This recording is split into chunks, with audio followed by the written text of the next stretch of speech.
Shalom Bapak Ibu Saudara sekalian, dimanapun Anda berada. Saya percaya Tuhan Yesus menyertai dan melindungi kita dimanapun kita berada, karena Tuhan Yesus adalah Allah yang setia. Tidak sekali-kali Dia membiarkan kita, tidak sekali-kali Dia meninggalkan kita sekalipun dalam keadaan sulit sekalipun. Sebab Dialah Allah yang setia, sekalipun kita tidak setia, Dia berkata Dia tetap setia. Saya percaya juga Bapak Ibu sekalian bahwa apa yang terjadi saat ini dengan pandemi COVID-19, virus corona yang sedang melanda dunia ini, saya percaya tidak ada yang kebetulan. Sebab firman Tuhan berkata bahwa tidak ada sehelai pun dari rambut kita yang jatuh tanpa seizin daripada Tuhan. Pasti ada maksud Tuhan yang besar dan mulia di balik peristiwa ini. Walaupun kita mungkin belum mengertinya pada hari ini, tapi percayalah, Dia ada beserta kita. Dia Allah Immanuel. Dia tidak pernah meninggalkan dan membiarkan kita. Saya juga percaya bahwa Tuhan akan memakai peristiwa ini untuk membawa setiap orang kembali kepada Tuhan, untuk membawa setiap orang bertekuk lutut di hadapannya dan memanggil namanya lagi. Saya teringat sebuah kisah seseorang dari Inggris namanya John Newton. Ya, dia adalah penulis lagu Amazing Grace, lagu yang legendaris. Ya, dia adalah seorang pelaut dan pada masa hidupnya dia jauh daripada Tuhan. Sekalipun pada masa kecilnya ibunya telah menanamkan iman Kristen di dalam kehidupan dia. Tapi ibunya meninggal ketika dia berusia 7 tahun. Sehingga John Newton harus berjuang pada masa hidupnya, ya, menghadapi segala tantangan, ya, melewati masa-masa hidup di laut sebagai seorang pelaut. Dia terlibat dalam perdagangan budak, dosa-dosa apapun yang pernah orang lakukan, dia sudah lakukan semua. Dia benar-benar melupakan iman Kristennya. Dia benar-benar jauh dari Tuhan. Dia benar-benar tidak lagi mengingat apa yang telah diajarkan oleh ibunya sewaktu dia masa kecil. Sampai suatu hari kapalnya dihantam oleh badai yang keras. Dia nyaris tenggelam pada hari itu. Peristiwa yang terburuk yang terjadi dalam hidup dia. Tapi disitulah justru titik balik pertobatan daripada seorang John Newton. Ya, dalam badai yang mengamuk itu, dia bertekuk lutut. Dia berseru kepada Yesus. Dia memanggil nama Yesus. Dia kembali kepada Tuhan. Dia sujud berseru kepada nama Yesus. Dan firman Tuhan berkata, setiap orang yang berseru kepada nama Yesus akan diselamatkan. Setiap orang yang berseru kepada nama Yesus tidak akan dipermalukan. Dia diselamatkan pada peristiwa buruk itu. Badai telah mendatangkan pertobatan bagi John Newton. Ya, angin ribut, ombak yang ganas telah membawa John Newton berlutut di atas lututnya dan kembali kepada Tuhan Yesus. Saya sangat percaya juga bahwa virus corona diizinkan oleh Tuhan melanda muka bumi ini supaya setiap orang kembali ke atas lututnya. Yang jauh daripada Tuhan kembali kepada Tuhan. Yang sudah melupakan imannya boleh kembali kepada Tuhan. Yang sudah lama tidak beribadah boleh beribadah kepada Tuhan. Yang sudah lama mencampakkan Alkitabnya boleh kembali membuka Alkitabnya. Ini adalah waktu yang terbaik untuk kita bertobat. Ini adalah altar call global bagi seluruh manusia di seluruh muka bumi. Tanpa memandang bulu, derajat sosial. Orang terkenal, tidak terkenal, kaya ataupun miskin, kota ataupun desa. Ini altar call panggilan Tuhan secara global kepada seluruh umat manusia.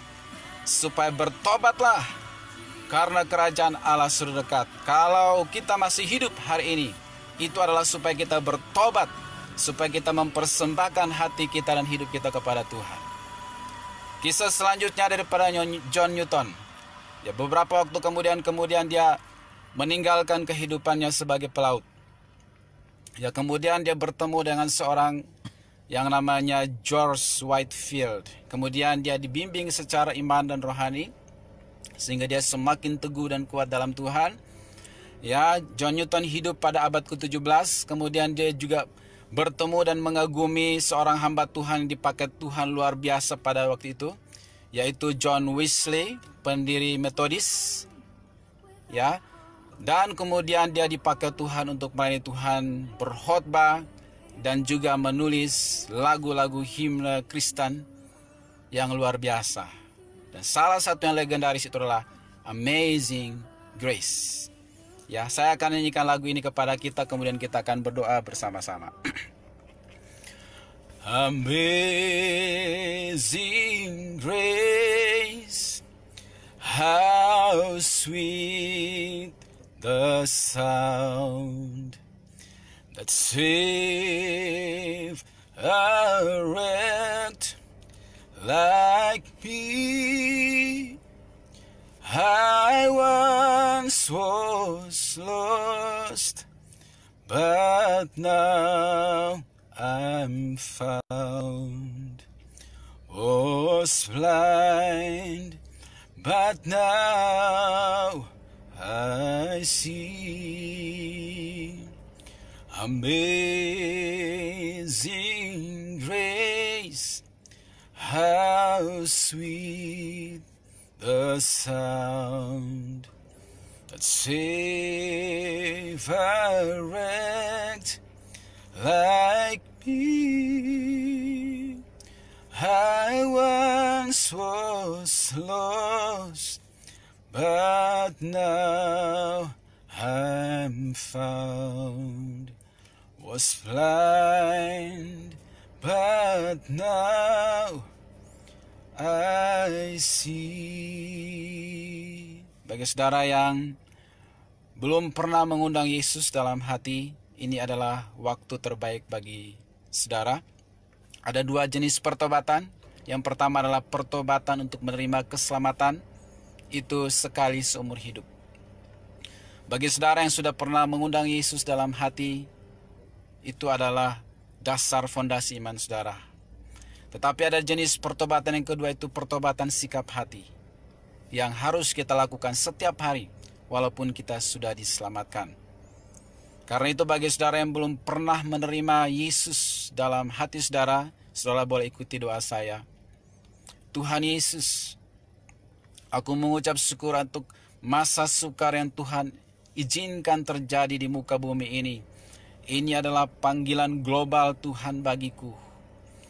Karena itu saya membuka hati saya mohon ampun atas setiap dosa yang aku lakukan selama ini, sadar ataupun tidak sadar, sengaja ataupun tidak sengaja, dengan perkataan, pikiran, perbuatan yang menyakiti hati Tuhan dan sesama saya.